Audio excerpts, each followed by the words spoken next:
Ini yang saya hormati pertama, pengatur saya ini, Profesor Dr. Haji Maskuri. Yang cara ngomong tidak kayak profesor, tapi kayak jurkam. Jadi kalau ciri utama akademisi itu kalau ngomong itu teduh, datar, runtut, sehingga memaksa orang lain itu menerima karena runtutan logika yang terbangun. Ya, kalau ini tidak, pokoknya kasar gitu, pokoknya orang itu. Ini agak lazim, agak dalam dunia ilmu. Semua wakil rektor, semua yang hadir yang saya hormati, saya seperti yang dikatakan moderator Pak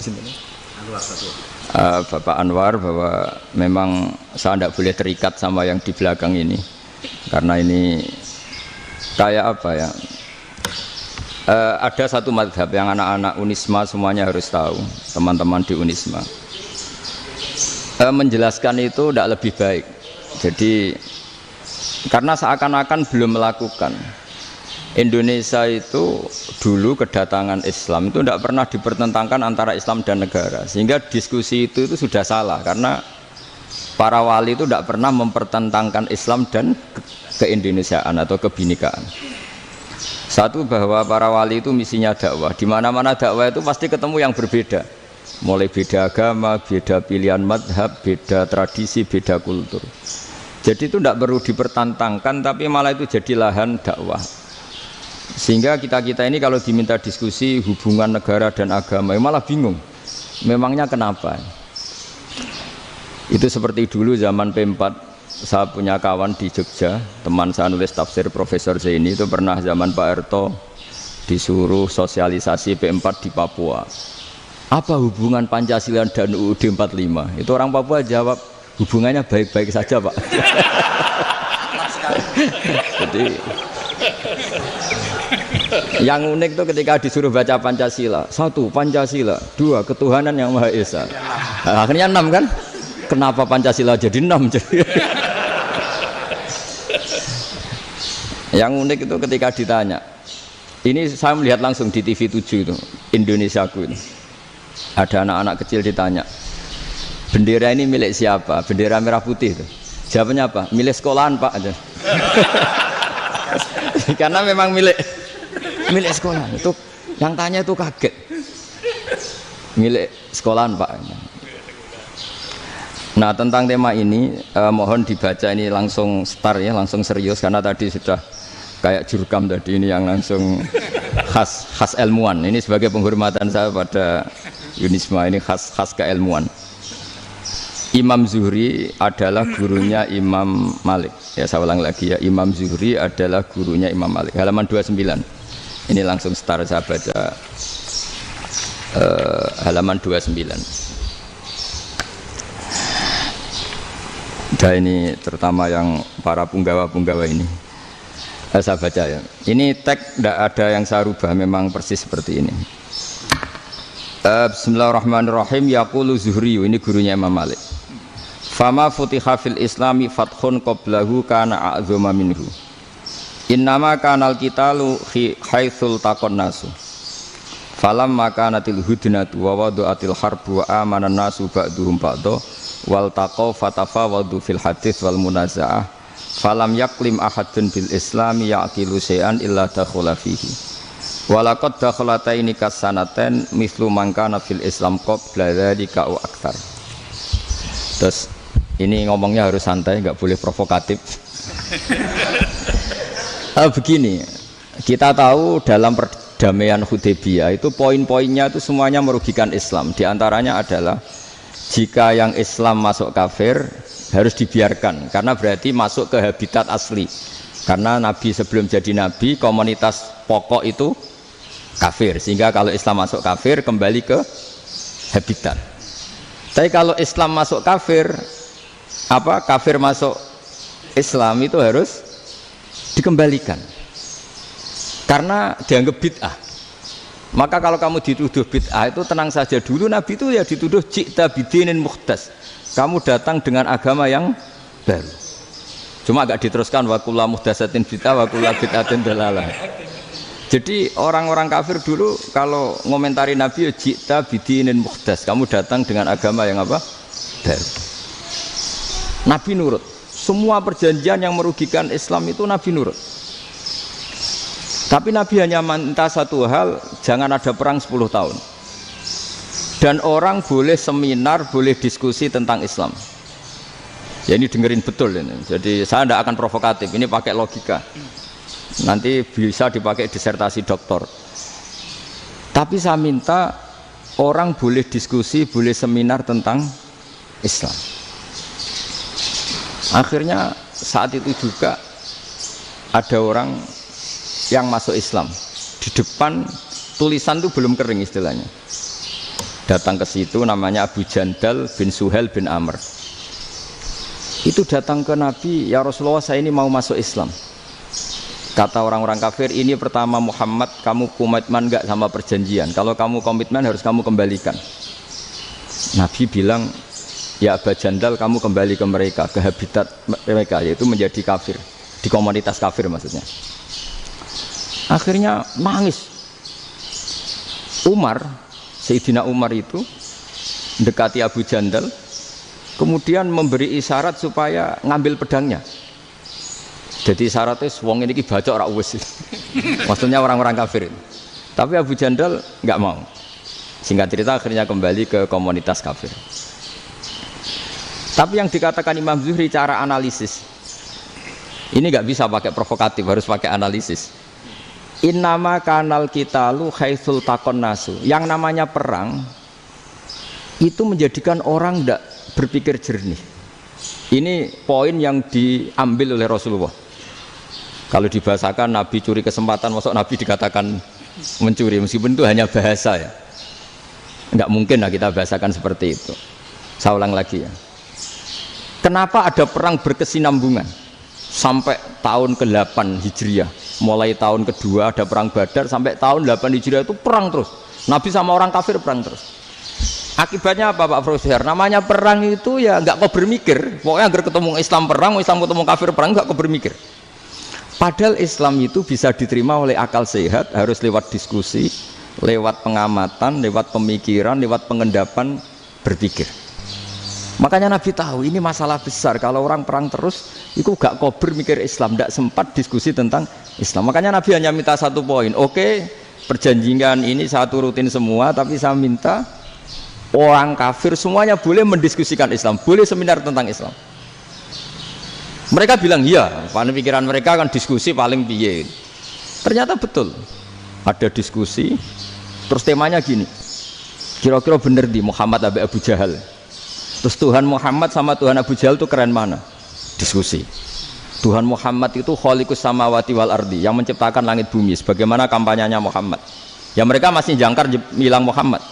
Kalau Tuhan kita, ya berhala itu yang kita bikin, yang kadang rusak, yang kadang kudanan, terus lumutan, pokoknya terus diskusi. Kita kok bener pengirannya Muhammad. Terus Muhammad Abu Jahal. Mulai dhisik Muhammad itu ratau bodoh nih. Mulai dulu Muhammad tuh gak pernah bohong. Abu Jahal, waduh, wis bodoh nih ngongkonan. Wis ribet kan? Dan semua diskusi itu mengarah ke kebenaran Islam. Akhirnya wong kafir sing tokoh-tokoh yo cara Jawa yo wah semane jebule masalah ini kan. Artinya gini, kalau kita ingin Indonesia damai, sebenarnya yang untung itu Islam. Karena Tuhan yang menciptakan langit dan bumi tentu gak akan diperbandingkan atau akan dikalahkan oleh Tuhan yang lahirnya saja sudah di bumi. Misalnya kita menjual Tuhan Allah, siapa itu yang menciptakan langit bumi, yang ada sebelum langit bumi? Bandingkan dengan Tuhan yang lahirnya di bumi, ada tanggal lahirnya, ada aktenya, itu kan sudah ribet kan?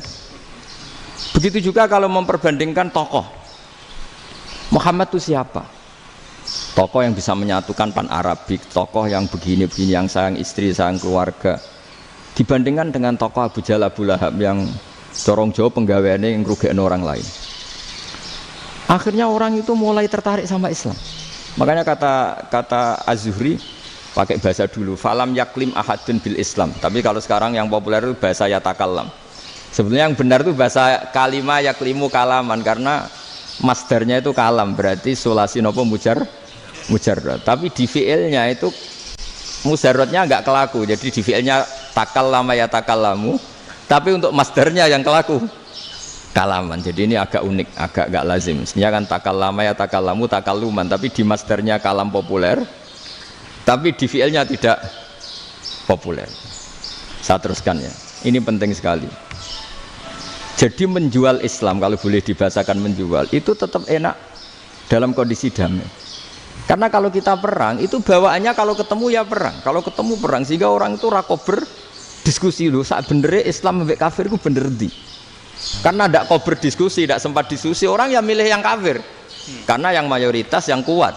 Sementara Islam zaman itu lemah. Ya Nabi itu yang diminta hudnah, yang penting kita damai. Terus orang boleh mendiskusikan benar mana kita dan mereka.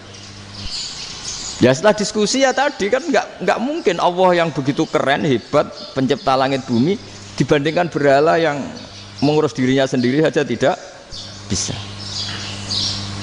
Walhasil terus orang mulai tertarik sama Islam dan aturannya nggak boleh dilarang diskusi itu. Nah makanya saya pernah ditanya beberapa profesor di Jogja, Gus suatu saat kalau kampus paling keren di Jogja ini ada Islamic Studies kemudian pengajarnya dari berbagai agama, ini riskan nggak bagi Islam? Saya jawab, asal yang didiskusikan Islam itu nggak masalah. Yang repot itu nak umat Islam. Karena kalau umat Islam yang jadi percontohan, banyak raja yang dolim, banyak pemimpin Muslim yang dolim, terus identik dengan Islam itu jadi dolim kan ribet. Ya kalau pas umat Islam, kalau Islam yang kumat kan jadi masalah kan. Nah ini kan terus jadi beda umat Islam sama Islam yang lagi apa? Kumat. Singkat cerita terus Islam mendapat posisi yang luar biasa. Nah, makanya di sini diistilahkan falam makanatil hudnah, ketika ada perdamaian wa amanan nasu ba'dum ba'do, orang merasa aman, itu fatafawadu fil hadis wal munazaah. Mereka berdebat, munazaah itu berdebat. Keren mana konsep Muhammad dengan konsep Abu Jahal? Keren mana konsep Tuhannya Muhammad dengan Tuhan kita? Terus diskusi dan mereka akhirnya ikrar, wah yang benar ya Muhammad lah. Di mana-mana Tuhan tuh ya sebelum langit dan bumi, di mana-mana Tuhan ya punya reputasi menciptakan. Masa Tuhan reputasinya diciptakan, kayak berhala dan sebagainya. Ibadah juga gitu. Ibadah wong kafir itu kalau tawaf itu telanjang, ibadah Muhammad santun pakai pakaian. Terus akhirnya mereka mulai tertarik Islam. Sehingga saya lihat di beberapa tafsir, saya memang tidak akan ngomong yang tidak serius, ngergani Unisba ben sawangane pemikir serius. Di Quran itu sampean lihat di tafsir Tobari itu ada ayat bal naqdhifu bil haqqi 'alal batil fayadmaghuhu fa idza huwa zahid. Qadhafa itu kalau di kamus tak lihat itu takallama bila dalilin. Qadhafa itu ya pokoknya sekenanya. Artinya gini, kebenaran Islam atau kebenaran hak itu kamu taruh sekenanya saja itu tetap menang. Apalagi kamu taruh secara teratur, kamu taruh sekenanya saja itu tetap menang. Sehingga di sini banyak sahabat yang hidup di Cina. Sekarang juga banyak orang alim yang milih hidup di Amerika, banyak orang alim yang milih hidup di Inggris. Dan mereka pede, percaya diri karena kebenaran itu kamu letakkan di mana saja, itu tetap akan menang, akan menemukan momentum kemenangannya. Misalnya gini, contoh paling gampang. Dulu para peneliti, saya ulang lagi, dulu para peneliti itu ya datang kemana-mana, termasuk Ibnu Battuta, termasuk Ibnu Khaldun, ya semua peneliti itu suka neliti. Setelah diteliti, Quran itu satu-satunya kitab suci yang membicarakan sains, misalnya tentang falak, tentang astronomi, tentang asal-usul kejadian manusia, kejadian makhluk. Juga bicara tentang geografi, geologis, semuanya. Sementara kitab lain hanya cerita tentang mawaid wal hikam wal ibar. Jadi diteliti kayak apa, pada akhirnya hak ini yang menang. Bal naqdhifu bil haqqi 'alal batil fayadmaghu fa idza huwa zahid. Saya berkali-kali cerita, ada ulama yang ahli matematika. Ketika ditanya kenapa kamu suka ngajar matematika, sampai muridnya itu ragu, ini guruku mlebu swarga ta ora, penggaweane mulang matematika. Tapi para muridnya bermimpi bahwa Imam Amudi itu disuruh ngajar para malaikat. Dan itu pede betul dia. Kata Allah, ini ulama saya yang iman kepada saya setingkat iman kamu. Jadi malaikat itu tidak mungkin Gusti kita menyaksikan langsung engkau, sementara ini di bumi. nggak nyaksikan jenengan. Kenapa bisa sepede dan seyakin itu? Akhirnya Imam Mudi disuruh ngajarin matematika.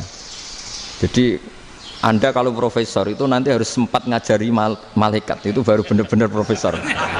Jadi nanti di akhirat ngajari siapa? Malaikat. Jadi ada seminar yang melibatkan banyak malaikat, narasumbernya itu seorang profesor. Itu ketika kenapa engkau begitu yakin kalau Allah itu Tuhan dan Allah itu Al-Wahidus Shomad. Terus Imam Amudi mulai nulis angka gak beraturan, 2, 3, 4, 5 sampai 1 miliar, 1 triliun, semuanya gak beraturan. Kata beliau, nisbatus naini wasalasa ila ma la nihayatalaha iku nisbatul far'i ilal asli. Mbok angka sebanyak apapun, 2 dibanding 1 ya far'ul wahid, 3 dibanding 1 ya far'ul wahid. Semua angka yang enggak terhingga pun dibanding 1 semuanya far'ul wahid. Semua angka sebanyak apapun itu cabang dari angka 1. Fakullu hadil awalim far'un minal wahidis shomad, yaitu Allah Subhanahu wa ta'ala. Wakil malaikat tepuk tangan, iya juga. Jadi begitu juga ada ulama itu ahli gambar. Saya dulu ngaji sama Mbah Mun Al-Husunul Hamidiyah, itu kitabnya itu banyak gambarnya. Dan gale gambar yang ngawur betul, mangga ahli gambar. Saya epol, sempurna lele. Semua gambar bangunan, gambar sapi, pokoknya gambar. Ternyata dia menemukan Tuhan itu dari gambar. Gambar serapi ini atau seruwet ini sama. Gambar rapi sama ruwet itu sama kalau dalam pandangan tauhid. Dimulai minan nuqtah al-wahidah. Kowe cek gambar sing rapi sing indah, cek gambarmu elek, dimulai dari 1 titik. Dan titik ini nuqtatil wujud, yaitu Allah Subhanahu wa ta'ala. Jadi nak cara ahli tauhid gak penting gambare api, menang lomba atau ora penting. Butuhe hadis surah ini gambar baik yang rapi maupun ndak adalah min nuqtah dari 1 titik. Ya, alam raya sebanyak ini mbok gambar mbok ora, cek mulai Mars sampai Jupiter kabeh semua bentuknya yang banyak ini semuanya min nuqtatil wujud, yaitu dari titik wujud. Gini kok Allah Subhanahu wa ta'ala. Di sini hebatnya ulama-ulama, mbok dia pengajar matematika, mbok pengajar gambar, semuanya dipakai perangkat untuk tauhid. Nah, itu kan juga bagian dari Islam damai, Islam yang sangat tidak perlu perang untuk orang dipaksa Islam. Enggak perlu provokatif kayak tadi pidatonya rektor jenengan tadi. Jadi ciri utama ilmuwan tuh kalau ngomong datar tapi logikanya enggak terbantahkan, itu ciri khas ilmuwan. Kalau ciri khas politikus kalau ngomong itu keras, provokatif lah kira-kira gitu. Tapi isinya biasa. Nah saya berharap nanti semua profesor doktor itu datar tapi isinya kualitasnya bagus ini. Mentes. Jadi makanya terus kata ulama, kenapa diistilahkan balnat zifu bil haqqi? Kenapa pakai qadzafa sementara qadzafa maknane takallama bila dalil? Maksudnya bila dalil di sini itu min ghairi ikhtiyajin ila dalilin. Kebenaran itu memang enggak butuh dalil.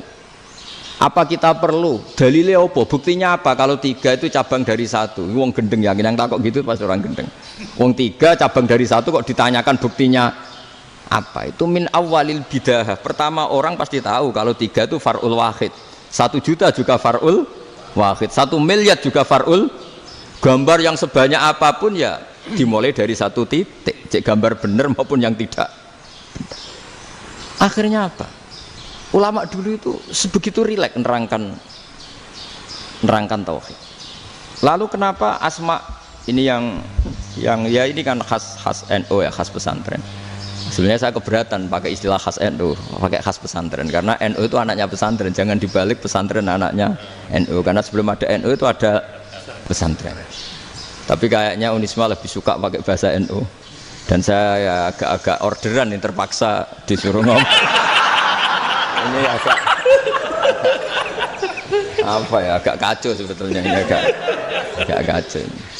Jadi NU itu sama pesantren itu tua pesantren. Jadi NU dilahirkan pesantren, bukan dibalik pesantren dilahirkan NU. Sehingga barokahnya didirikan pesantren ini. Kadang nyuwun sewu sekali Mbah Hasyim itu kadang ide besar beliau itu ora dituruti wong NU. Jadi Mbah Hasyim cara kula kok dadi Mbah Hasyim ya mangkel. Mbah Hasyim itu ngarang meno kentong. Nggih ngaramno beduk, tapi NU nganggo kentong. Betul. Dan uniknya Mbah Hasyim nggak tersinggung. Karena ciri khas pesantren itu membolehkan perbedaan apa? Pendapat. Itu masyhur khilafnya Mbah Hasyim sama Mbah Fakih Mas Kumambang itu sampai dikitabkan. Saling ngeritik, saling macam-macam lah. Jadi cara berpikir Mbah Hasyim ketika Nabi rembukan, ini gimana ya cara menentukan waktu sholat ya? Ya pakai kentong ya Rasulullah, dzakalin nasara itu untuk orang Nasrani. Ya pakai buk itu trompet, dzakalil Yahud itu untuk orang Yahudi. Terus ada yang lagi pakai api ya Rasulullah, dzakalil Majusi itu orang Majusi. Setelah itu ada orang datang lari-lari cerita mimpi azan tadi.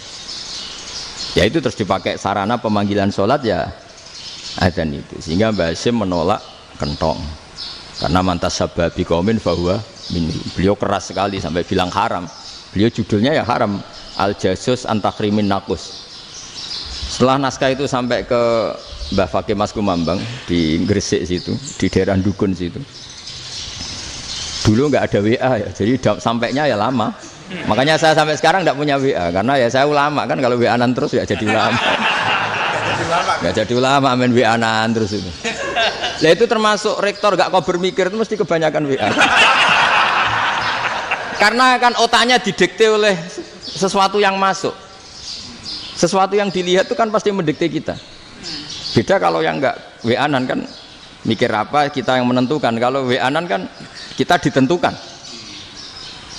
Mau mikir anaknya butuh apa gara-gara WA informasi Jakarta mikir Jakarta. Padahal secara kewajiban ngapain kamu orang Malang mikir Jakarta?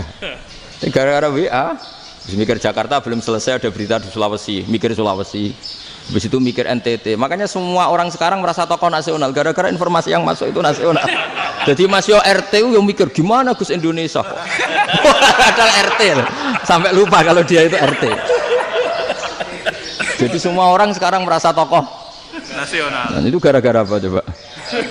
Akhirnya semua orang juga punya ide tentang nasional. Harusnya negara itu gini-gini. Jebule wonge sing duwe ikon itu sapa? RT. Ribet kan? Saya teruskan, setelah naskah itu sampai ke Kiai Fakih Mas Kumambang, beliau itu marah besar. Ini harus dilawan, dan saya bukan karena benci Mbah Hasyim. Beliau teman saya ketika ngaji Kiai Mahfud di Mekah. Jadi Mbah Fakih dan Kiai Hasyim itu teman ketika ngaji di Mekah. Terus cara ngelawan tuh lucu, gak ilmiah, tapi gak ilmiah wong alim tetap ilmiah. Di mana-mana serupa itu tidak sama. Ya kalau mungkin zaman Nabi di Madinah itu, zaman itu kentong itu identik dengan milik Nasrani. Di Indonesia beda. Pos kampling ya kentong, kebakaran ya kentong, wae sarapan orang di LP ya pakai kentong. Jadi tidak ada jaminan kalau kentongan itu identik dengan Nasrani. Lalu haramnya di mana? Yang di mana-mana tasabuh itu identik. Ini tidak identik. Mulai masalah kan? Mulai masalah. Jadi beliau gaya judul Hazruus. Hazruus itu kepala bergeleng-geleng. Sekarangan kok ngene. Jadi sekarangan kok provokatif gitu. Nah, dan itu Mbah Hasyim ya hormat Mbah Fakih hormat Mbah Hasyim. Saya sendiri secara pribadi itu lebih suka pendapat Mbah Hasyim sebetulnya. Karena bagi saya sholat itu sakral, ya sudahlah kalau sakral ya dipanggil dengan sesuatu yang sakral yaitu kalimat thayyibah azan. Tapi saya tidak akan bilang kalau kentongan itu haram. Karena kalau haram alasannya mirip orang Nasrani. Sementara pos kampling ya pakai kentong, ada banjir ya kentong, ada kebakaran ya kentong. Jadi tidak identik untuk misa atau untuk sholat ala Nasrani. Tapi itu dulu ya rileks saja, dua beliau itu ya saling menghormati, padahal saling kritik. Dan dulu ulama yang beda madhab itu ya saling menghormati. Imam Syafi'i itu kalau sholat di kawasan Masjid Abi Hanifah ya tidak kunut. Ketika ditanya kenapa kamu tidak kunut, sementara engkau berpendapat kunut itu sunat. Ikroman di hadal madhab, saya sangat menghormati madhab. Imam Ahmad bin Hanbal itu berpendapat kalau orang pakai bekam, pakai iftisot atau hijamah itu batal sholatnya. Sementara Imam Syafi'i mengatakan tidak batal apa sholatnya atau wudunya tidak batal. Tapi Imam Ahmad itu ditanya, apa kamu makmum Syafi'i? Bagaimana mungkin saya tidak makmum sama wali kutub seperti Imam Syafi'i? Padahal menurut keyakinan Imam Ahmad ini sholatnya batal. Ini habis ikhtijam udah wudu. Tapi tetap saja beliau karena perbedaan pendapat di furu' itu lazim. Ya orang boleh berdebat lah. Ketika Unisma datangkan saya, itu saking senengnya kiai, apa saking sombongnya sampai ngatur kiai, kan nggak pernah bisa diperdebatkan. Itu kan orang boleh debat kan.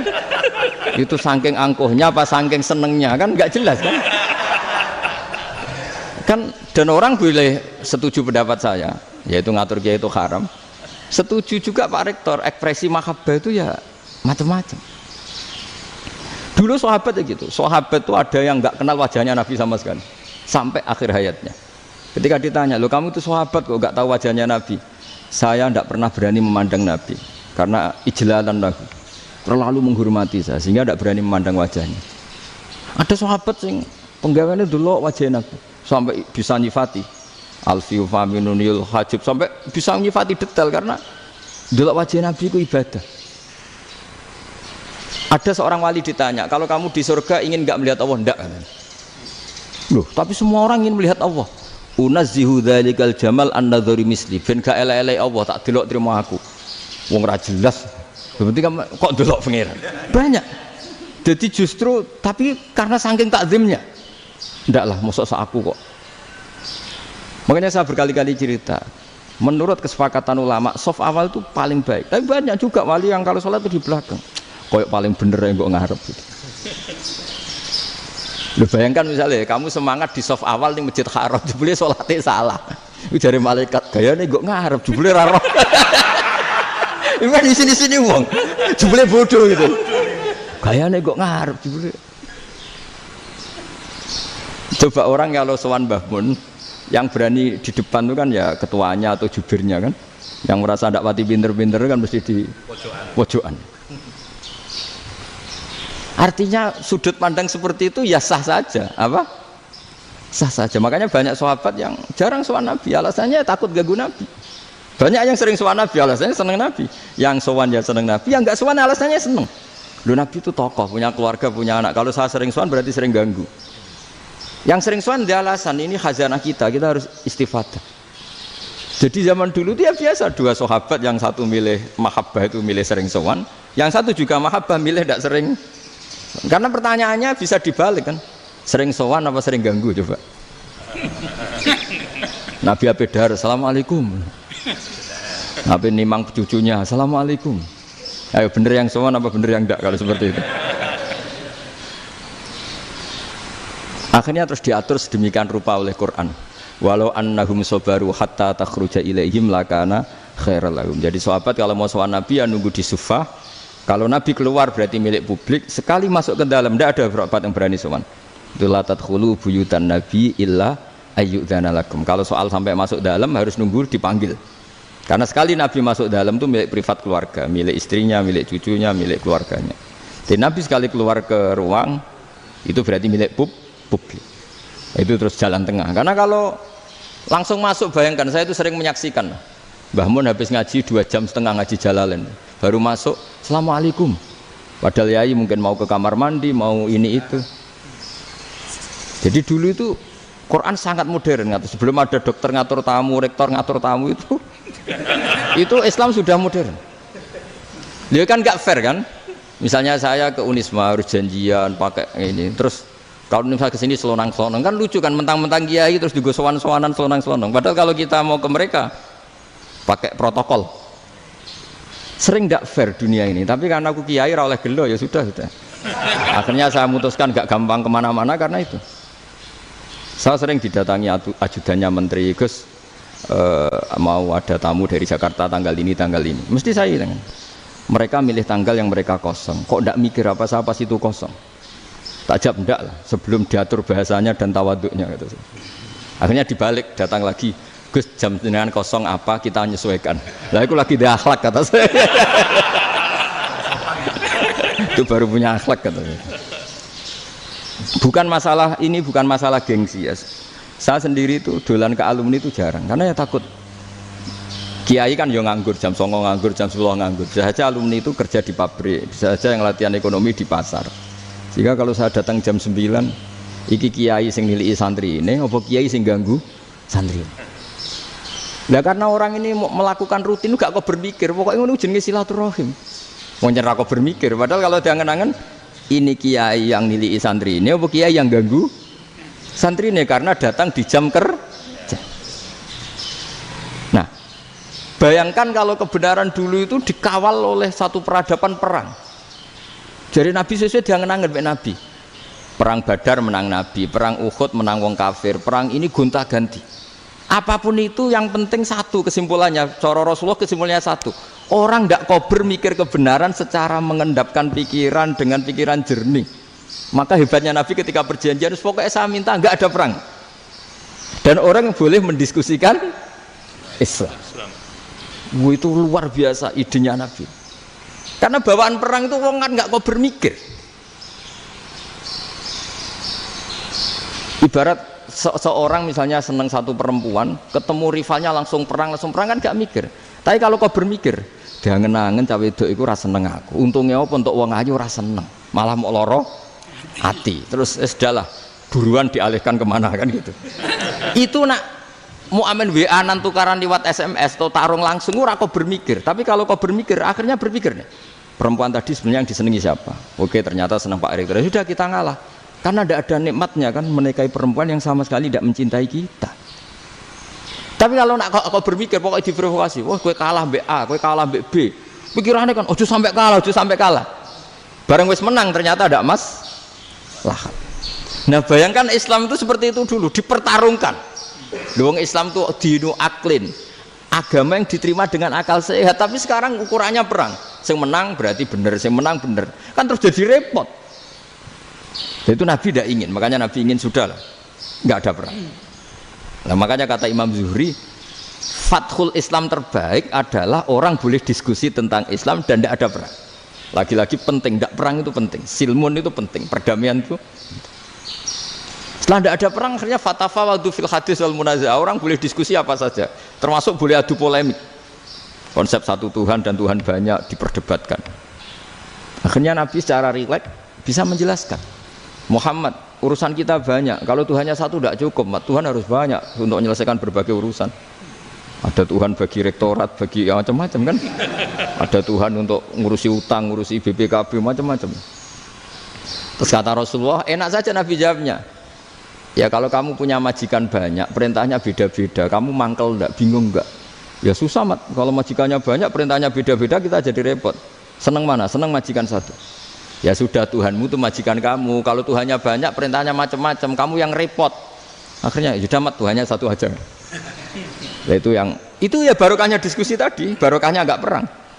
Daraballahu mathalan rajulan fihi syuraka'u mutasyakisuna wa rajulan salamal lirajul hal yastawiyani masalah. Terus alhamdulillah. Jadi orang yang paling kafir pun saat itu taslim.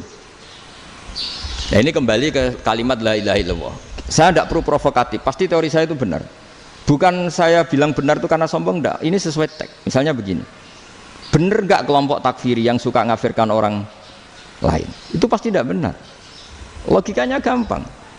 Orang yang kafir 70 tahun saja dengan melafadzkan la ilaha illallah menjadi muslim. Masa dengan kalimat yang sama yang muslim menjadi kafir? Itu logikanya kan enggak ketemu. Orang kafir 70 tahun untuk menjadi muslim disuruh baca apa? La ilaha illallah. Tapi gara-gara baca la ilaha illallah nyekel patok jadi kafir. Pertanyaannya, loh ini kalimat apa? Kalimat untuk mengkafirkan apa kalimat untuk mengislamkan? Karena yang kafir dengan kalimat itu menjadi Islam, ternyata yang Islam dengan kalimat itu menjadi kafir. Itu ketemu enggak cara logika itu kan enggak ketemu kan? Makanya cara pikirannya Abul Hasan As-Sadzili, dan saya setuju pikiran itu. Istighfar ini boleh orang Jawa Timur protes karena kadang beda manhaj, tapi jangan protes saya, protes Abul Hasan As-Sadzili kualat mesti sampean. Ketua Torekoh napa? Sadziliyah. Cara madzhab Sadzili, dan Anda boleh berbeda madzhab, mencari khasnya wong kampus sing wani beda. Beda kapasitas lah, pokoknya butuhnya beda. Dan ketok pinter, ketok kritis tuh. Cara madzhab Abul Hasan As-Sadzili itu gini Pak Rektor. Jadi istighfar itu baik, tapi ba'da kamali tauhid, setelah tauhidnya itu benar. Alasan beliau masuk akal. Ketika ada ayat fa'alam annahu la ilaha illallah wastaghfir li dzambik. Bihadil kalimah. Jadi orang boleh istighfar itu setelah tauhidnya benar. Alasannya Abdul Hasan Asadili begini. Qulil ladzina kafaru iyantahu yughfar lahum ma qad salaf. Katakan kepada mereka yang kafir, sekali mereka tidak kafir, maka otomatis dosanya masa lalu diampuni. Pertanyaannya, yang bisa menghentikan kekafiran itu kalimat apa? La ilaha illallah. Dengan hanya melafadzkan la ilaha illallah Muhammadur Rasulullah langsung yughfar lahum ma qad salaf, langsung dosanya diampuni. Berarti yang menjadi pengampun dosa lah, penyebab pengampunan itu apa? La ilaha illallah. Itu bahkan orang kafir belum istighfar. Loh, di ayat itu kan Allah gak mensyaratkan setelah la ilaha illallah istighfar baru diampuni, enggak. Asal la ilaha illallah langsung yughfar lahum ma qad salaf.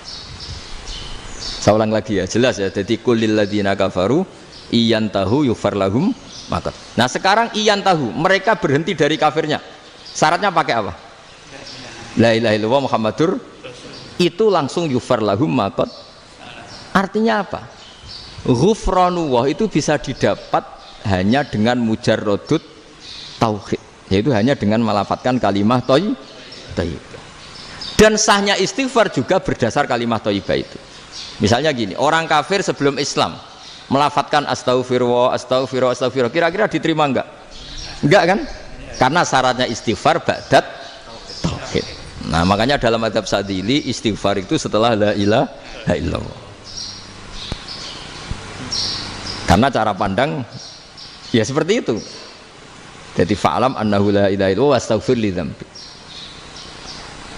Jadi dengan kebenaran tauhid saja ini sudah cukup kita insya Allah layak diampuni. Karena innallaha la yaghfiru ayyusyraka bihi wa yaghfiru ma duna dzalika liman yasha. Jadi orang yang tauhidnya benar itu bisa diampuni Allah asal tauhidnya benar. Itu Allah ngendikan liman yasha wa yaghfiru ma duna dzalika liman yasha. Dawe Imam Suyuti walam yakun liman yastaghfir. Jadi orang yang bertauhid secara benar meskipun gak sempat istighfar itu tetap potensi diampuni. Karena bawaan tauhid itu sudah menjadi layak diampuni. Kayak orang kafir sekali ngelafatkan kalimat tauhid mbok gak istighfar langsung diampuni. Nah, karena melihat seperti itu terus orang berlomba-lomba memperbanyak jumlah ngelafatkan la ilaha illallah. Jadi kita yang alim, kita semua, saya tidak bilang saya, kita termasuk yang di pinggir-pinggir saya ngaku alim nggak masalah lah, sobat. Kita semua yang alim-alim itu tahu bahwa la ilaha illallah itu super. Sudah bawaannya tauhid, juga punya kelayakan diampuni. Nah, kemudian nasib kita agak sial. Malah kalimah ini dituduh bid'ah, dituduh khurafat. Mergo Nabi nggak pernah tahlilan, Nabi tidak pernah.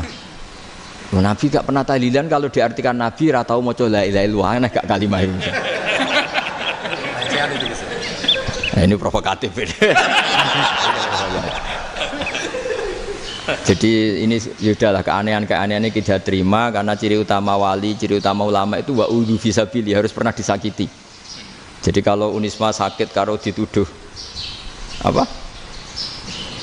Dituduh bid'ah itu berarti belum calon ulama. Anjar ulama itu wa udhu fisabili, harus disakiti. Jadi kalau kamu disalahpahami itu ya harus santai. Provokatif tadi. Iya, termasuk provokatif tadi.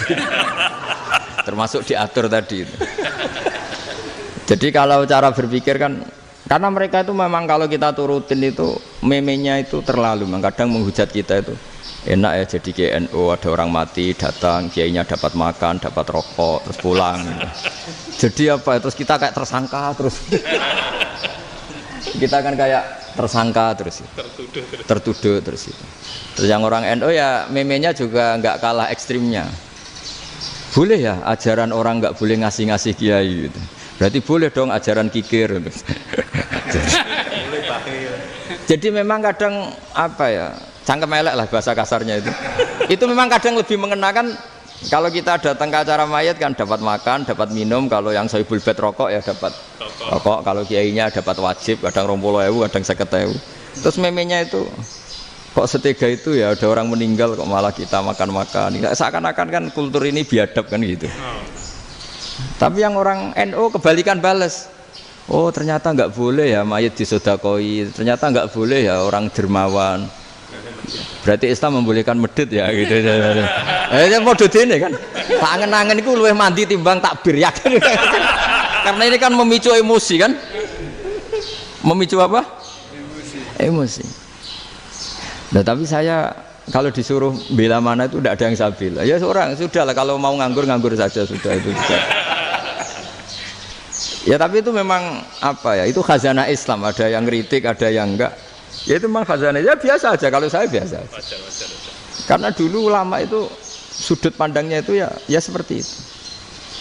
Ada yang ulama suka ibadah itu sholat, ada yang milih apa tidur. Sampai Imam Ghazali bilang suatu saat ibadah terbaik di zaman akhir itu tidur kan. Sholat saja kalah sama tidur kan. Tapi itu loh ya, yang wajib tetap loh, terus kamu gak sholat wajib. Begini beliau mencontohkan itu. Ada orang sholat tahajud terus obsesinya itu ingin hajatnya terkabulkan. Sementara yang tidur obsesinya nikmati rahmatnya Allah, boleh tidur, bisa tidur. Kata Imam Ghazali, timbang kita tahajud terus nuntut pangeran aduk turu katanya. Mergo engko dia akibat terus setan memberi bisikan, "Loh nyatanya kamu tahajud ya gak terkabul." Berarti cerita bahwa Nabi ngendikan kalau doa tahajud mustajab enggak. Daripada ngono ki aduk turu ora tau ndonga ya. Timbang ngabri-abri Islam katanya, timbang ngelek-ngelekin apa? Islam. Jadi ulama itu mulai dulu itu sudah berpikir. Banyak orang menjadikan tahajud, sholat malam itu media untuk hajatnya. Dan kalau nggak kesampaian ini mutung. Nyalahkan kiainya ijazah ramandi. Macam. Daripada ngono ora usah apa? Tahajud itu turu. Dan jenis kayak ini tuh banyak. Makanya ulama kayak saya itu saenake dhewe itu ya jarak. Saya sering didolani muhibbin terus bilang, "Gus saya doakan gini-gini saya mau nyalon bupati atau saya gini." Saya bilang, "Gak waduh orang donga, nak ramandi darane ulama dongane ramandi." Nak mandi kamu jadi bupati tetap nganggep karena beli. Sopo sing ora roh bupati saiki gak beli. Ribet kan? Ketika mereka jadi ngunsurkan doa kamu apa karena kemarin beli? Yang beli maksudnya nggak beli nggak usah tersinggung. Jadi ribet ngadepin. Nggak artinya gini loh, doa itu jangan dipakai begitu loh. Kalau minta nasihat tak nasihati, jadi bupati yang baik, gubernur yang kalau minta doa itu resikonya. Akhirnya gigi kalau diminta doa ya doa sebenarnya diisinya itu nggak doa kemenangan. Selamat. Itu nggak selamat gitu. Karena ribet. Makanya Islam itu doa itu setelah iman. Aturan iman benar baru doa. Aturan iman benar termasuk Allah itu yaf'alu ma yasha, boleh melakukan yang dikehendaki. Allah enggak boleh terdikte oleh doa kita, enggak boleh. Ya saya ulang lagi ya, mazhab Hasan Asyadzili ini khas kita. Jadi la ilaha illallah itu didahulukan sebelum istighfar. Tapi kebalikannya mazhab Imam Sanusi itu dibalik. La ilaha illallah itu kalimat yang sakral. Karena yang sakral dibutuhkan muqaddimah, yaitu yang melafadzkan harus yang sudah bersih, yang sudah steril baru melafadzkan la ilaha illallah. Maka dalam mazhab Sanusiyah istighfar dulu baru la ilaha illallah. Nah, dalam mazhab Abul Hasan Asyadzili kebalikan, istighfar itu sah setelah sahnya tauhid. Kamu ikut mana dulu? Asyadzili apa Sanusiyah? Alhamdulillah sama-sama tidak paham ya sudah. Akhirnya sudah. Iya, enggak kemana-mana kan gitu. Jadi apa ya? Terus ini saya teruskan ini biar khas pesantren atau khas NU lah, kalau bahasa Pak Rektor khas NU. Ini ben sampean tahu beberapa perbedaan itu lazim, halaman 24. Ya, halaman 24 sama 25. Tak baca ini masih orisinil. An Sufyan bin Uyainah, ini juga gurunya Imam Syafi'i. Kata Sufyan bin Uyainah, beliau cerita, kana Isa wa Yahya alaihi salam ya'tiyanil qaryah. Fayas'alu Isa an syirari ahliha. Was'alu Yahya an khiyari ahliha. Jadi Nabi Isa dan Nabi Yahya itu satu generasi, sama-sama masih muda. Kalau di satu kampung yang Nabi Yahya tanya, ini keluarga terbaik siapa? Saya mau nginap di situ karena kumpul orang baik itu nyaman. Kalau Nabi Isa kebalikan, keluarga terburuk mana ya? Saya tak di situ. Nah terus akhirnya faqala lahu Yahya lima tanzilu ala syirarin nas. Kenapa kalau kamu bermalam kok malah kumpul orang-orang yang nakal? Innama ana tabibun udawil mardo. Saya ini nabi barat dokter. Di mana-mana dokter yang ngumpuli yang sakit, ngobati yang sakit. Makanya di NU itu ya banyak kiai jazab mengumpulin nakal-nakal. Nak tepak yang ngentas yang nakal, nak ora tepak ya katut. Ini adu nyali lah sudah gitu. Tapi itu ada ilmunya, yaitu niru Nabi siapa? Isa. Kalau kamu dokter penelitian tuh cari daerah yang banyak pandemi apa yang bersih? Yang banyak pandemi, karena yang namanya penelitian ya di situ kan. Kalau kamu dakwah ngentas kemiskinan, ke daerah miskin apa daerah kaya? Nah sama, kalau ngentas kefasikan, ke daerah fasik apa daerah orang soleh? Fasik. Ya, tapi itu Nabi Isa. Nah, kalau kamu tidak Nabi kan potensinya kan ngantut itu. Tapi setidaknya bahwa kita sering disalahkan karena punya beberapa tokoh yang ngancani fasik-fasik, itu sebenarnya ada dalilnya, yaitu Nabi siapa? Isa. Nah terus masalah tegas dan lunak. Ketika ada mahasiswa misalnya pacaran, boncengan lanang dan perempuan, itu pilihan kita apa? Kalau tegas, terus gak mau mendengar kita. Misalnya gini contoh gampang, tak beri contoh Pak D. Jangan orang tua, nanti secara fikih itu beda. Nah ini kan kita orang pesantren, nah, biasa ngaji fikih detail. Kamu Pak D seorang perempuan, mahasiswi misalnya, sering pacaran. Setiap ke situ sama pacarnya kamu diam saja. Padahal kamu dosen keislaman. Mesti pawanaan kamu nyimpulkan, ternyata pacaran itu tidak apa-apa. Buktinya Pak D itu tidak negur, menengai.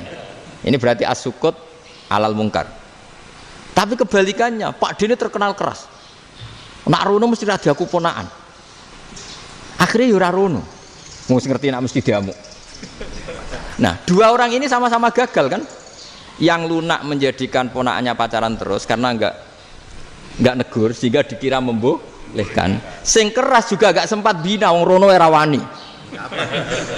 Akhirnya dua orang ini sama-sama enggak ketemu, sama-sama enggak berkesempatan membina kan? Gagal membina kan? Karena yang keras ponaannya enggak pernah situ, berarti enggak bisa bina kan? Yang lunak membiarkan berarti juga ada bina. Nah, Islam itu antara dua itu. Ya agak terlalu lunak, enggak terlalu keras. Karena kalau terlalu keras, misalnya ada kiai terlalu keras, lu masyarakat mau tanya itu gimana? Lari kan? Lu saya ini punya pengalaman pribadi. Saya ini kan kecelok orang alim. Itu kalau pernah ya saya itu berusaha ya pokoknya ya umumnya orang alim lah. Tenang, terus anteng, enggak gejlok-gejlokan. Itu enggak ada yang tanya. Saya mimpi ketemu beberapa ulama itu disalahkan. Terus umat saya kalau mau tanya itu ke siapa? Wong alim wis wibawa, meneng tambah banget wibawane. Bala Quran sering gojlok rektor macam-macam. Terus wong wanita kok, saya biasa ke pasar pandangan dicegot orang. Gus, putri saya itu sering keluar darah tapi melebihi batas haid gini-gini. Kalau badhe sowan jenengan, gak usah sowan ning kene mbek ngadeg-ngadegan.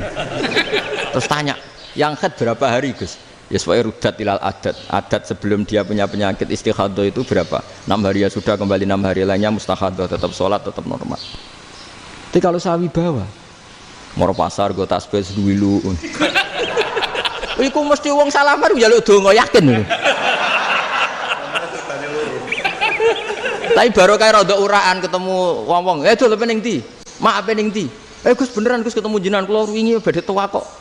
Akhirnya tanya. Dadi uraanku iku amdan. Lho nek sampean asli, iki asli uraan. Karena ndak uraan lah tetap ndak wibawa kan. Jadi baru kayak uraan itu ya banyak. Saya itu kalau ngantor di Jogja itu banyak orang yang tanya. Ya biasa tuh tanya macam-macam. Karena saya uraan. Ke pasar ya orang, bahkan di bis sering ketemu orang. Wah beneran Gus kalau badhe sowan jenengan badhe tanya ini. Ya sudah di sini aja. Jadi semua itu diilmoni. Nah, Nabi itu punya sisi yang dua-duanya jalan. Memang beliau luar biasa, dipilih Allah yang luar biasa. Nabi ketika wibawa itu banyak sahabat yang bahkan mengenali wajahnya aja tidak bisa.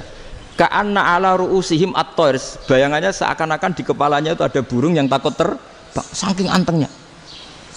Tapi Nabi sekali mengeluarkan job, sekali santai, itu sahabat tanya itu sampai yang nggak pantas ditanyakan. Nabi saat tadi kumpul istri saya, tapi tidak inzal, itu wajib mandi ndak.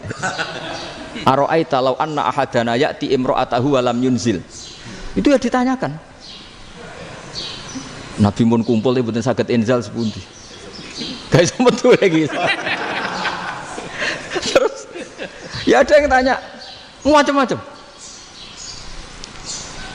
Ya saking Ada sahabat dipanggil Nabi tambah lari, dipanggil lagi tambah lari. Panjenengan nyeluk, oh pas kula kumpul bojo kula. Lah kula kuwatir jenengan orang suci, saya belum mandi, makanya saya lari. Terus Nabi ngendikan innamal mu'min thahir, ya nak masalah ketemu kiai ra apa-apa ijek junub. Sementing kok nak salat ya adus sik.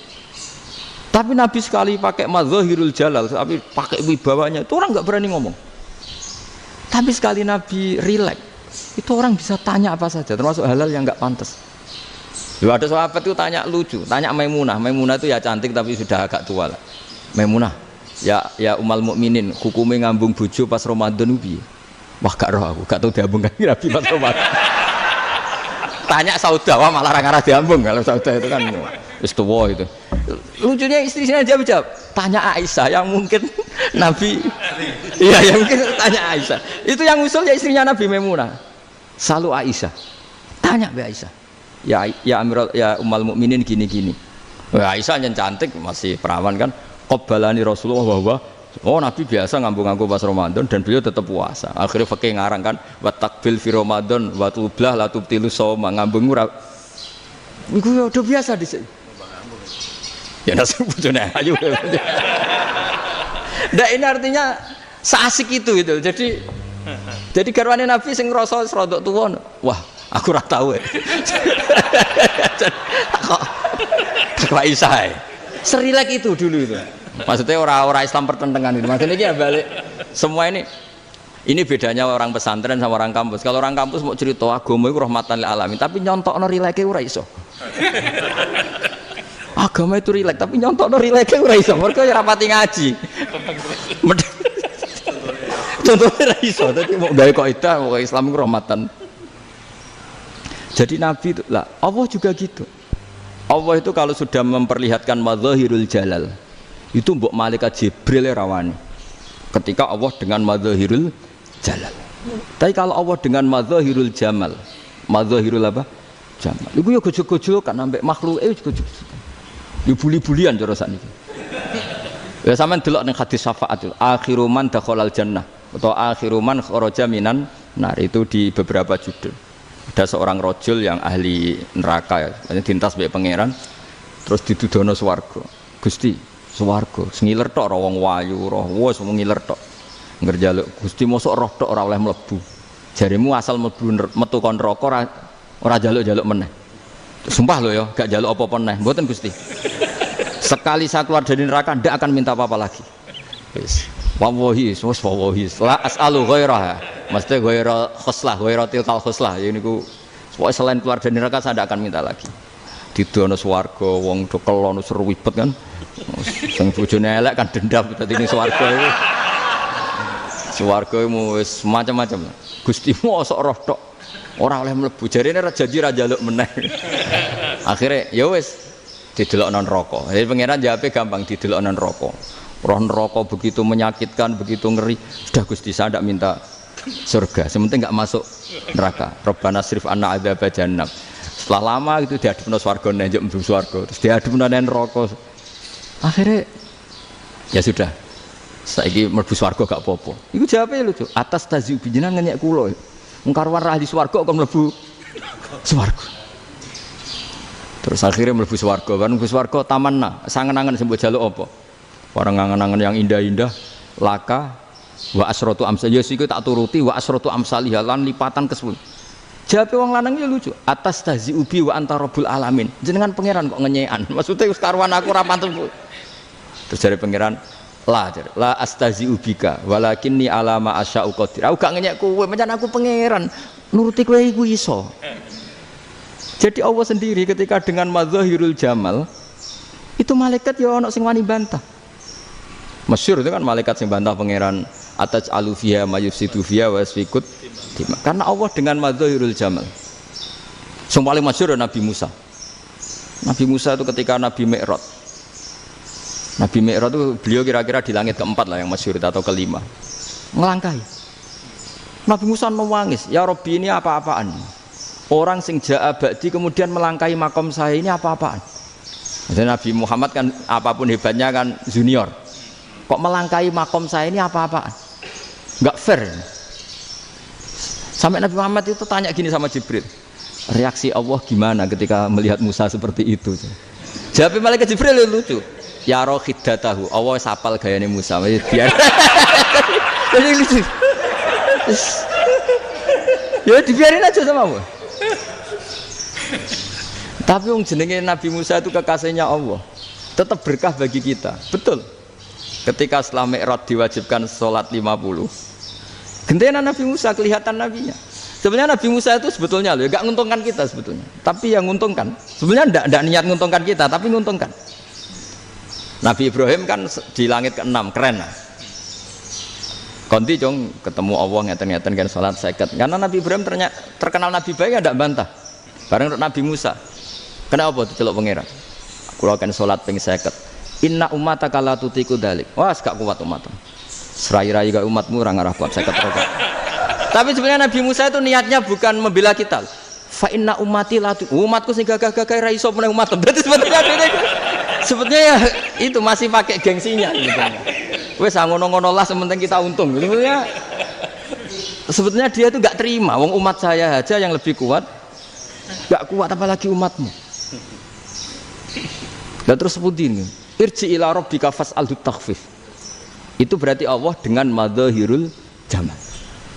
Sudahlah, datang ke Allah minta keringanan. Allah itu baik. Minta, ambek Allah itu ringanan mau 5 tok, jadi cek 45. Balik ke Nabi Musa, piro 45, cek ra kuat umat. Wong umatku ora kuat, jadi sebenarnya asline bela. Umatku ora kuat. Lho cara Nabi Muhammad model wong Malang, yo beda umatku mbek umatmu. Ribet kan? Beda. Lho Nabi Muhammad kan enggak seperti itu kan? Enggak punya akhlak Malang kan, akhlak. Maksudnya akhlaknya mujur itu loh, akhlak yang baik gitu. Ya akhlak yang mujur, bukan yang malang gitu. Jadi Nabi ya manut. Tinggal 40 kan, dikurangi lagi 35 sampai 9 kali kan, masyhur itu. Ya kan kalau dikurangi 55 kan berarti turun naik kan 9 kali. Itu setelah 5 itu Nabi Musa aja usul masih ragu. Itu cara Nabi munggah nentek. Ya. Ini entek ya. Terus iya doa tuntas betul. Sebebas. Terus munggah ado-ado laupun. Ngapain itu? Akhirnya Nabi Muhammad sudah sampun ya kalimah Allah. Saya ini malu sama Allah Musa. Sudah 9 kali dan diturutin terus. Jadi Allah kalau dengan madzahirul jamal itu Nabi Musa biasa nego sama Allah. Tapi ketika Allah dengan madzahirul jalal itu Nabi Musa enggak berani. Yaitu di hadisus syafa'ah. Hadisus syafa'ah ketika manusia datang ke Nabi Adam, ya tuna Adam. Ya Adam anta abul basar ngene isfa'li ana inda rabbik. Kamu saya minta mensyafaati kita. Nabi Musa, Nabi Adam inna rabbi qad ghadibal yawma ghadaban lam yaghdab qablahu mislah wa la yaghdab ba'dahu mislah. Ini Allah sedang murka besar dan tidak akan murka seperti ini lagi. Sudah saya tidak berani nafsi. Nabi Ibrahim enggak, termasuk Nabi Musa ketika di itu ya enggak berani. Karena Allah dengan madzahirul jalal. Itu Nabi Musa enggak berani. Sudah saya sendiri itu pernah salah. Yaitu saya membunuh seseorang yang enggak disuruh oleh Allah membunuh itu. Yang pas jotosi orang Kipti. Akhirnya datang ke Nabi Muhammad. Pas ke Nabi Muhammad Allah dengan madzahirul jamal. Dengan madzahirul jamal sampai Kanjeng Nabi ngendikan analah saya akan memintakan syafaat kalian. Terus fa ahmadu rabbi bima hamida allamaniha rabbi. Saya muji Allah dengan pujian-pujian yang orang lain tidak tahu, hanya saya yang diajari, kata Rasulullah. Ya di sini menurut banyak ulama termasuk kitab yang saya baca, kenapa Muhammad sebagian namanya Ahmadu. Itu dari af'al tafdil fa Muhammadun ahmadu min ghairihi. Muhammad Rasulullah itu kalau muji Allah di atas cara mujinya nabi yang lain. Jadi Ahmadu bukan dari fi'il mudhari' lil mutakallim tapi dari af'al apa? Tafdil. Fa Muhammadun ahmadu min ghairihi. Bahwa Kanjeng Nabi Muhammad sallallahu alaihi wasallam itu cara mujinya Allah di atas pujian para nabi. Makanya di sini Sayyid Ali Zainal Abidin kalau muji hamdal hamidin wa fauqa hamdil hamidin. Jadi pujian saya ini di atas rata-rata cara mereka apa? Memuji. Yaitu sirinya apa? Nabi itu tahu bahwa akhirat tidak bisa batasi Allah. Kamu tidak bisa nyemprit Allah. Allah, ini akhirat loh, amal sudah ada manfaat, ingat itu. Tidak bisa seperti itu. Allah itu nggak bisa tunduk sama konstitusi yang bernama akhirat. Artinya Allah meskipun di akhirat tetap duwe hak yaf'alu ma yasa atau yaf'alu ma yurid. Nggak bisa kamu terus, wah ini akhirat, amal ra iso dikirim wong mati, amal ra iso dikirim. Ya pangeran kok mbok atur. Kalau kita yang mengirimkan tidak bisa, tapi kalau Allah tetap bisa. Makanya ada kiai mengatakan kodok qadar ora iso dirubah, itu kamu. Makanya ada seorang kiai ditanya, kodok qadar ora iso dirubah, sekali dicatat selesai. Jadi kiai tadi, tapi nak Allah iso. Dalile apa? Yang huwa ma yasha wa yusbit. Nak Allah ya iso, sing ra iso kan kita. Nah, Nabi itu tahu betul meskipun akhirat itu Allah masih bisa dinego saking baiknya. Akhirnya Nabi sujud, masyhur itu terus, ya Muhammad irfa' ra'sak wasal tu ta' wasatu safa. Semat sirahmu angkat, kujo apa tak turuti. Semenjak itu Nabi minta apa? Syafa. Artinya apa? Ketika Nabi lain berpikir bahwa akhirat ini membatasi amal, karena sudah Nabi tahu betul kalau Allah tetap Allah, yang nggak terbatas kekuasaannya, nggak terbatas rahmatnya juga saat di akhir. Makanya disebut fa Muhammadun Ahmadu min wirihi. Makanya wa mubasyiran bi rasuli ya'ti mim ba'dismuhu Ahmad. Jadi makanya terus banyak GNU sing macam-macam lah. Sing ono sing potongane wedi terus hati-hati. Iku berarti makome Madhahirul Jalal. Ono sing amen guyon nek makome Madhahirul Jamal. Ono sing ra jelas ngene iki, sing ra jelas. Nak guyu buanter kok nangis kok buanter. Jebule urusan utang. Lah ini sudah yang udah. Jadi makanya yang rileks saja. Sebenarnya agama ini santai, rileks, karena agama ini harus bifarohin wasururin. Enggak boleh agama ini dibawa dengan kekerasan, dengan antisosial. Karena agama ini harus kul bi fadlillah bi rahmati fa bidzalika falyafrahu, harus senang, harus rileks. Makanya saya jadi kiai itu senang takutnya gini. Sekali saya tidak senang jadi presiden buruk. Ternyata jadi wong alim ora enak, itu contohnya.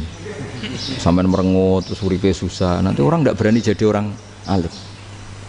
Makanya saya buktikan bahwa saya lebih bahagia dibanding rektor. Nanti orang ingin jadi rektor semua, ingin jadi orang alim. Saya pernah ketemu sekian rektor di Jogja, tanya, Gus, kenapa jenengan bela-belain pesantren sampai segitu? Kan keren kampus NU, sekarang ada Unisma, ada NU Jogja, ada NU Jepara gini. Terus tak bilangin gini, sampai rektornya itu istighfar akhirnya. Saya bilangin gini, ini sekaligus tak kasih tahu ini rektor Unisma ini.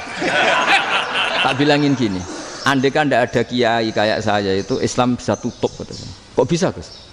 Misalnya ada perempuan haid faqal adat. Itu kalau untuk tahu hukumnya haid daftar dulu ke Unisma. Daftar dulu kan? Setelah daftar nunggu pelajaran haid. Baru tahu haid setelah 3 tahun dari masalahnya. Tapi baru kayak kiai ketemu saya di jalan, Gus anak kula nu haid ngeten-ngeten mboten normal, hukumnya piye? Oh, hukumnya ngene dibalekno ning adat. Ora usah registrasi, ora usah daftar.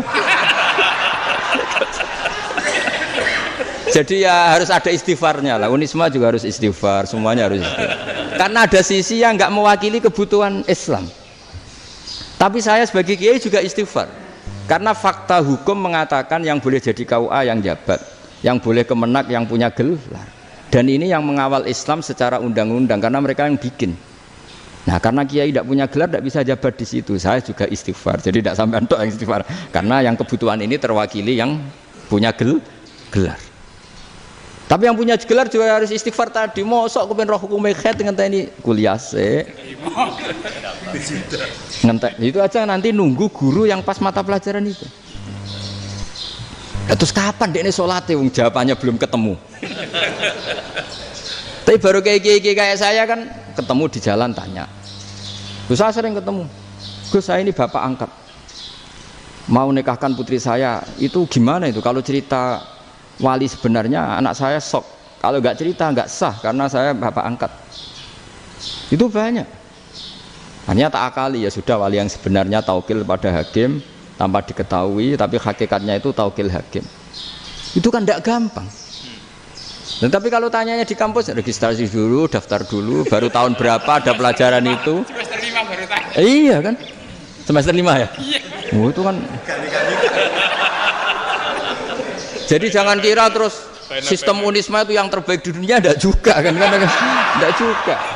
Dan sistem-sistem yang lain maksudnya ada. Tapi sistem kiai lho, Mbah Mun juga sering pesen saya, kowe kudu seneng pegawai negeri. Piye-piye sing jaga agama pegawai negeri. Kemarin pas acara 7 harinya Gus Robah sama matur itu di depan para kiai. Setelah saya jadi kiai ya itu nyata. Islam di Papua, di NTT yang bawa siapa? Dokter negeri. Ya kan? KUA negeri. Barokahnya mereka negeri dijamin negara kan? Barokahnya Muslim berkebutuhan Islam. Akhirnya bikin musola di situ, bikin masjid. Bahkan di Korea Utara itu ada masjid bawaan duta besar. Karena banyak duta besar Muslim berkebutuhan masjid. Yang bisa gini itu yang negeri apa yang swasta? Negeri lah. Di sini kiai tidak mewakili semua kebutuhan apa? Islam. Tapi kampus juga enggak, kampus Islam sekalipun tidak memenuhi semua kebutuhan Islam tadi. Masa orang tanya kan nunggu semester berapa tadi? Semester 5 masih daftar dulu. Nunggu pelajaran itu. Payahnya pas ketemu dosennya, wong saya tidak pernah ribet kan? Dosennya cowok gitu. Jadi sudahlah, makanya ini. Iya, makanya ini kan bentuk kearifan lah.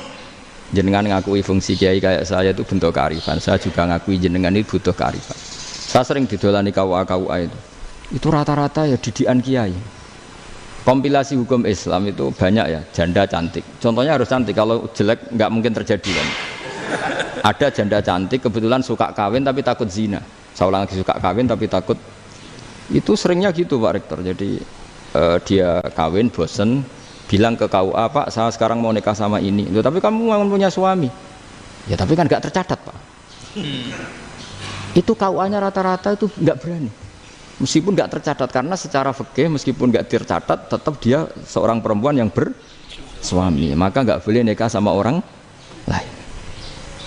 Jadi coba kalau nyun sewu KUA hanya ngikuti hukum formal, yang penting di catatannya nggak punya suami, ya dinikahkan saja kan. Tapi mereka enggak, karena didikan kiai nggak berani. Artinya gini, kalau hanya pro hukum catatan sipil, maka ini dinikahkan bisa karena nggak tercatat. Tapi secara hukum santri nggak bisa dong menikahkan perempuan sing dadi zaujin yang punya suami. Nah, ini barokahnya kerjasama yang baik. Jadi di masyarakat itu tertanam didikan kiai, nggak boleh nikahkan perempuan yang bersuami. Tapi di KUA ngikuti hukum formal. Dan di Indonesia itu KUA itu rata-rata konsultasinya ya sama kiai. Sehingga ya nggak berani akhirnya, meskipun aku udah mlebu rokok mbak, gak iso. Dan itu banyak. Seorang lagi ya, makanya ini kan pesantren itu nggak boleh mati. Orang kiai-kiai kayak saya nggak jelas-jelas itu harus lebih jelas lagi.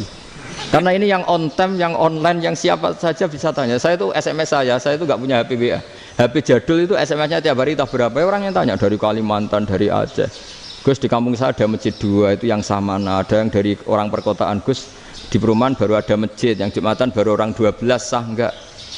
Ya langsung saya jawab, sah. Dalilnya ini. Ya sudah, nah, tapi kata Imam Syafi'i gini harus orang 40, itu madzhab Syafi'i, dalam madzhab yang lain gini-gini. Itu kalau tanya rektor itu kan ribet. Masuk ajudan dulu, asisten dulu, panjang.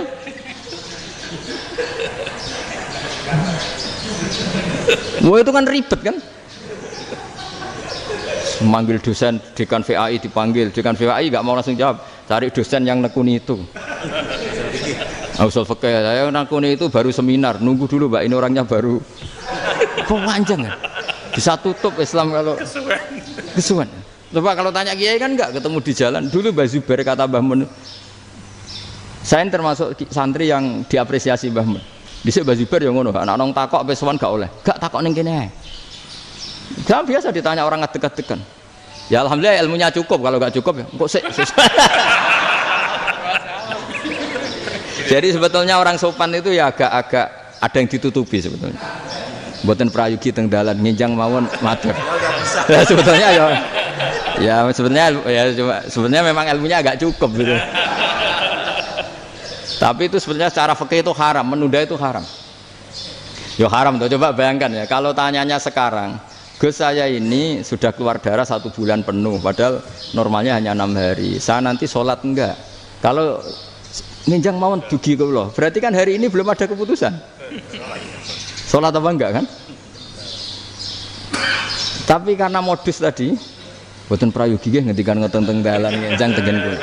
Itu kemungkinannya dua, sopan atau goblok itu saja. Kayaknya kalau sopan enggak lah. Kayaknya enggak lah kata saya.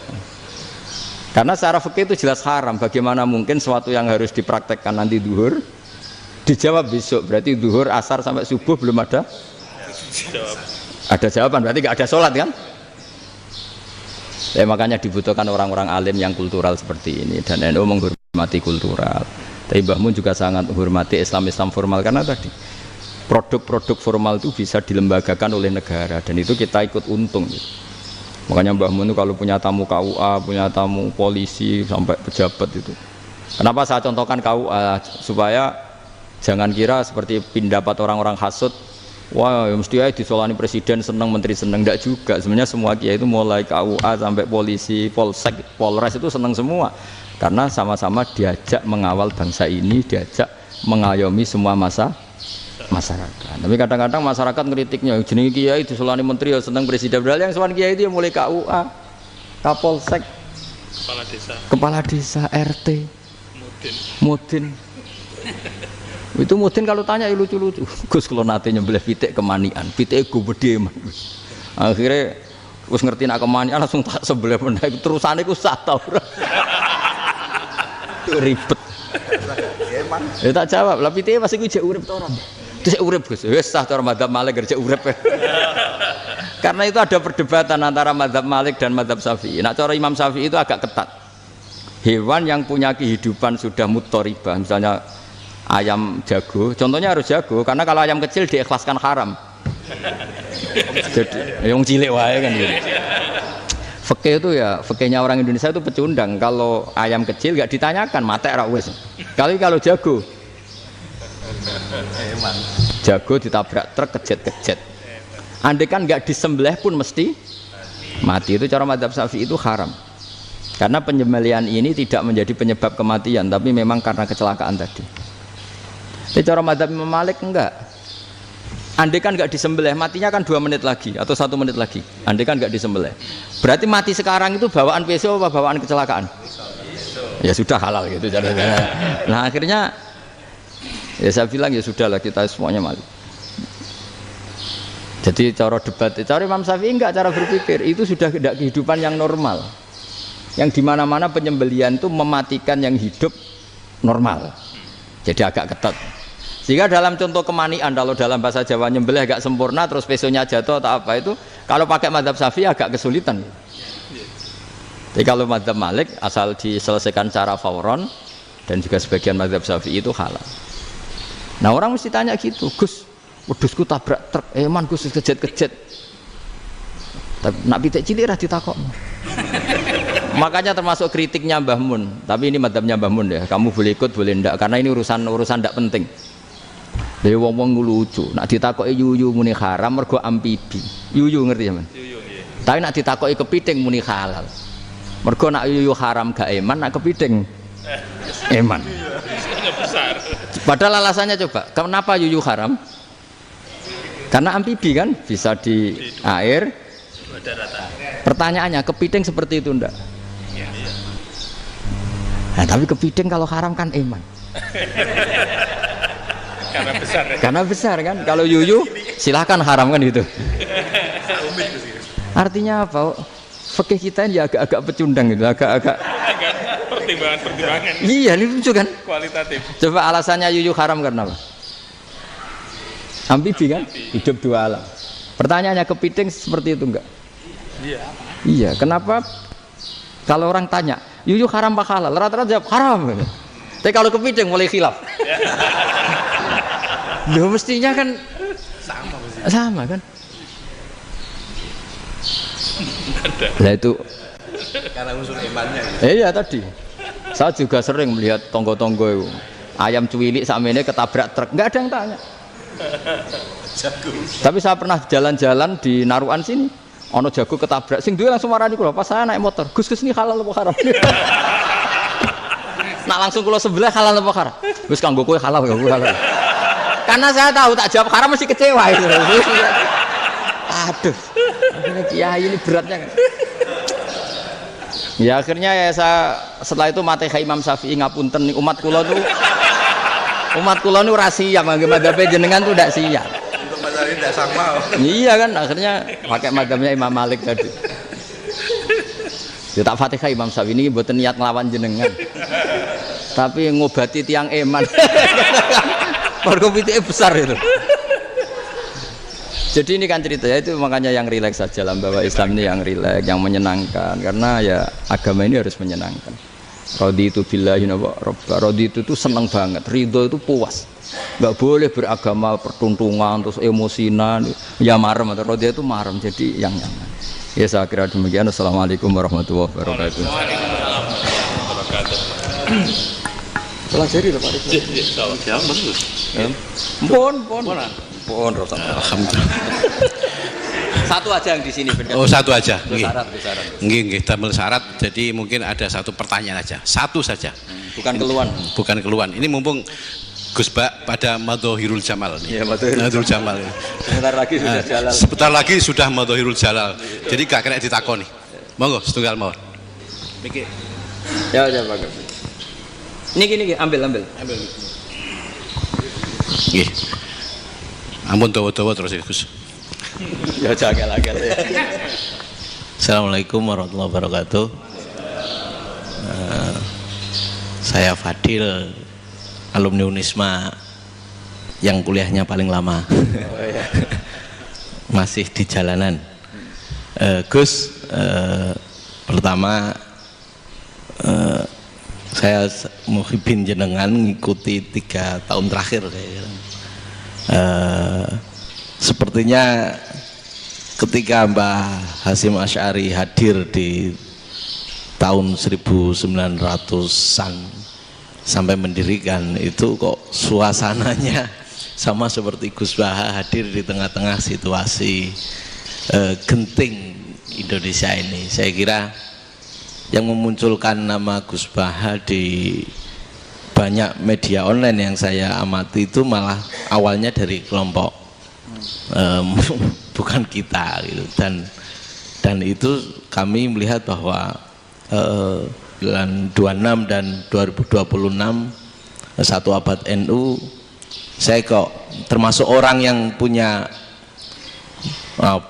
semacam harapan gitu Gus Baha bisa, ya mungkin kalau beliau Mbah Hasyim Rais Akbar, sekarang Rois Am, nanti ada istilah baru lah, tengah-tengah antara Rois Am dan Rois Akbar.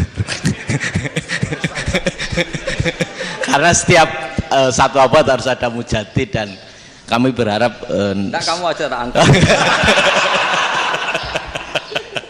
Itu yang pertama, artinya mohon maaf Gus. Yang kedua soal saya termasuk orang yang cukup iskal dengan peristiwa Nabi, kalau banyak disebutkan itu kisah Nabi Khidir Khodir yang dari 3 cerita itu hanya satu cerita yang saya masih agak bingung soal di situ anak kecil itu pakai kalimat, kalau di Al-Quran itu pakai kotala, jadi pakai anak kecil itu dibunuh seperti itu. Jadi ada istilah yang apakah memang saat itu ada syariat yang membolehkan atau memang ada sesuatu yang secara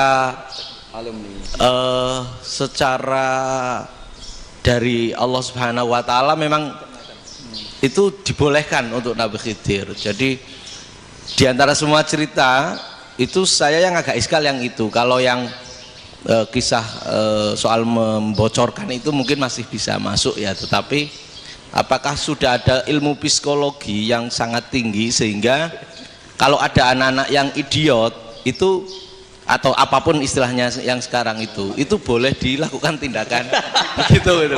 Nah ini saya lebih provokatif dari Pak Rektor biasanya.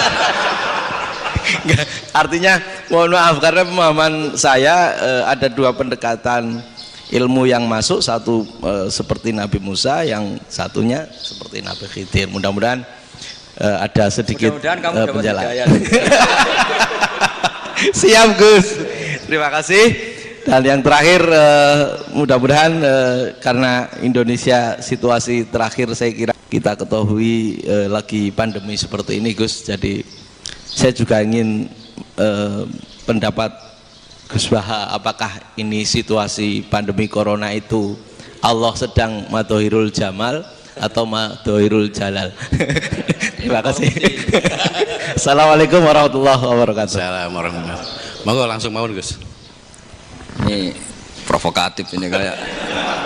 Loh di situ aja kamu tanya kok terus mirip. Siapa Fadil ya? Fadil. Dari peternakan ya? Peternakan.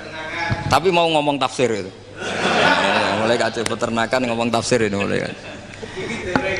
Iki yai kula peternakan. Nggak, ini ada yang hafal Quran ngaco, paling nggak setengah hafal. Nggak yang dari Unisma.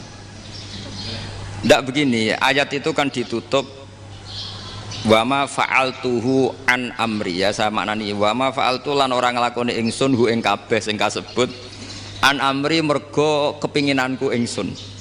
Jadi saya melakukan itu semua bukan karep saya sendiri. Jadi Khadir sendiri itu kamu untung tidak nekuni tafsir. Kalau nekuni tafsir yang kamu soal bukan Nabi Khidir, karena Nabi Khidir itu hanya satu orang. Yang kamu soal harusnya Israel.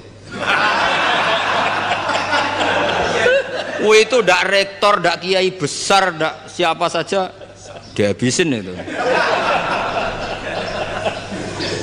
Kenapa Israel ndak kamu tegur? Gimana hukumnya qatlul mukmin? Kenapa Israel ndak kamu masukkan ayat wa may yaqtul mu'minam muta'ammidan fajazauhu jahannamu khalidan fiha. Ingat ya Israel. Iya kan?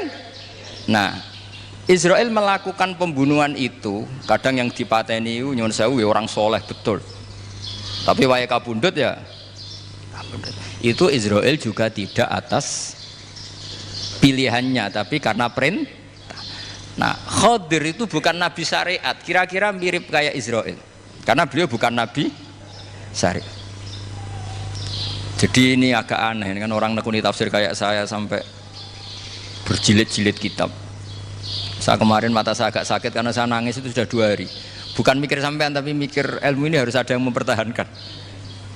Karena apa ya, nekuni ilmu itu kan ribet. Kalau yang nekuni ilmu terus dosen terus rektor itu ya agak ada fasilitasnya. Kalau nekuni ilmu kiai itu naruh keramat kan taqabbalallahu minna minkum taqabbal ya karim. Iya, tapi saya alhamdulillah keramat jadi ya tetap hidup itu terus ini. Saya ulang lagi ya. Harusnya Mas Fadil itu kalau nekuni itu yang disoal tuh Nabi Khidir. Nabi siapa? Apa malaikat siapa? Israel. Karena itu korbannya lebih banyak. Pertanyaannya, Israel kena enggak oleh aturan ayat wa may yaqtul mu'minam muta'ammidan fajazaahu? Kan enggak. Karena semua itu wa ma fa'altuhu an amri. Saya lakukan ini. Mungkin ngaji kamu enggak khatam sih mau delok fakotalah itu. Itu Nabi Khidir pasti tersinggung, nggak baca belakangnya itu. Ya karena jurusan peternakan itu. Atau salah gurunya yang ngajar. Daripada nyalakan satu orang mendingan 2 ya. Jadi kalau ngaji itu khatam, sehingga ngerti ayat itu kan ditutup wa ma fa'altuhu an amri. Nah, menurut Ibnu Hajar Al-Asqalani yang nyarai Bukhari, dan ketika itu cerita tafsir ayat itu, wa hadza dalilun ala anna Musa afdhali minal Khadir. Justru ayat-ayat itu menunjukkan Musa itu lebih utama ketimbang Nabi Khidir. Karena Nabi Khidir monoton melakukan apa saja yang diperintahkan Allah, sementara Musa tetap dengan gugatan syariatnya. Beliau gak terima ada orang main membunuh. Aqtal tanafsan zakiyatan bi ghairi nafs. Laqad ji'ta syai'an nukra. Sur'atu Musa ila nahyil mungkar itu menunjukkan beliau Nabi ulil azmi. Jadi Nabi Musa langsung sikap, wah ini tidak benar kamu. Padahal sudah ada perjanjian, kamu tidak boleh bantah. Tapi Nabi Musa lebih ngeboti syariat, lebih memihak syariat, nahi mungkar itu wajib. Justru itu menunjukkan derajatnya Nabi Musa fauqal Khadir. Makanya Nabi Musa tetap gugat, nggak bisa dong, ini nafsan zakiyatan kok kamu bunuh. Maka itu jadi ilmu. Nabi Khidir pada akhirnya nyuwun sewu ya tidak bisa jawab, makanya beliau menutup wa ma fa'altuhu an amri. Sebenarnya saya sendiri itu ya tidak punya alasan. Jadi kalau Israel kamu tanya, ini gimana ini wong melarat mulai cilik, meh sugih mbok pateni. Mbok yo baro ben sempat sugih gitu. Ini kuliah paling lama urung sempat urip penak. Nah itu kan mbok yo mateni wong kira-kira lah nek wis sempat mapan sempat. Lu andai kan Israel pakai aturan syariat kan mateni orang kan jadi kira-kira lah. Jadi itu tidak ada hubungannya tadi dengan ilmu yang kamu katakan urusan psikologi anak itu tetap semuanya haram dibunuh, nggak boleh. Ya jadi tetap makanya ini pentingnya ngaji khatam itu tadi. Jadi pada akhirnya tapi Khidir itu ada punya alasan hanya ngendikan wa ma fa'altuhu an amri. Pada akhirnya yang paling pokok yaitu semua ini saya lakukan saya sendiri itu tidak tahu karena perintah. Jadi untung kamu nggak nyual Israel. Kalau nyual diinjem ribet kan. Ini orang tadi pas seminar Gus Bak ngeritik saya. Wah. Jadi itu pinter kamu. Yang kamu soal Nabi Khidir. Jadi enggak itu. Ya kalau nyual Israel resiko tinggi itu, resiko tinggi. Tapi yang jelas gitu ya. Makanya tradisi pesantren seperti ini harus terus karena yang punya tradisi khatam. Saya tuh kalau ngaji kitab udah khatam tuh tersiksa karena tadi kadang-kadang yang depan-depan tuh tidak jawabannya di belakang kan tadi wa ma fa'altuhu an amri. Dzalika ta'wilu ma lam tasti alaihi sabra. Jadi ya sudah kira-kira seperti itu. Wajar kamu tidak sabar, wajar kamu tidak itu memang saya sendiri sebenarnya enggak paham itu. Jadi ya, cara basa Jawa niku wajar saya kira paham. Wajar aku dhewe ku ya ora paham. Wong aku ya mau ngakoni gitu. Jadi sebetulnya sama-sama ada itu kan. Ini jenenge wa ma fa'altuhu an amri. Sudah ya? Ya, sudah. Sudah ya? Nggak perlu dijawab katanya beliau.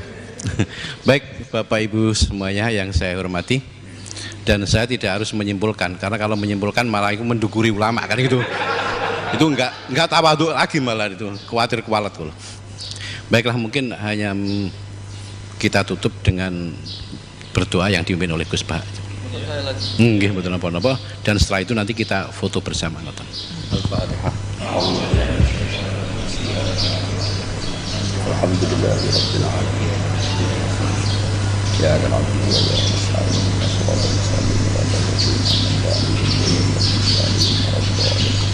nahmaduka ya ghafur ya syakur wa salli wa sallim ala sayyidina Muhammad wa ala alihi wa sahbihi.